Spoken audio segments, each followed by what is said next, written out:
ये कोई कत्ल थोड़ी ना है कि बात आई गई हो मैं और अपना नज़रअंदाज होना भूल जाऊं।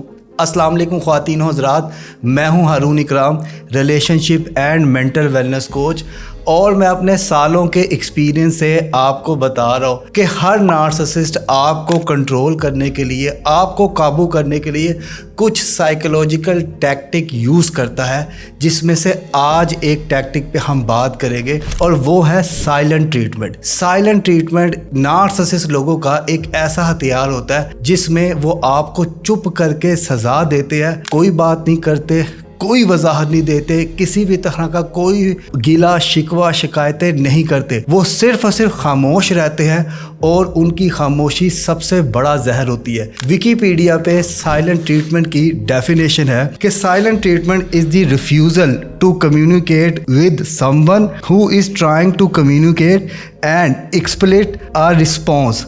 जब भी नार्सिसिस्ट आपको साइलेंट ट्रीटमेंट देगा वो खामोश हो जाएगा, बात नहीं करेगा, वजाहत नहीं देगा, किसी भी तरह की कोई भी पहल नहीं करेगा। वो सिर्फ से खामोश होके आपको तड़पता छोड़ देगा। आप गिल्ट में होंगे, आप शर्मिंदा होंगे। और नार्सिसिस्ट लोग ये क्यों करते हैं? क्योंकि वो अपनी बात मनवाना चाहते हैं, क्योंकि वो आपको मेंटल टॉर्चर करना चाहते हैं, क्योंकि वो चाहते हैं कि अगर वो बोले तो दिन है, आप बोले कि दिन है, वो बोले तो रात है, आप बोले कि रात है। अब दोस्तों सवाल यहाँ पे ये उठता है, हमें किस तरह से पता चलता है कि नार्सिसिस्ट हमें साइलेंट ट्रीटमेंट दे रहे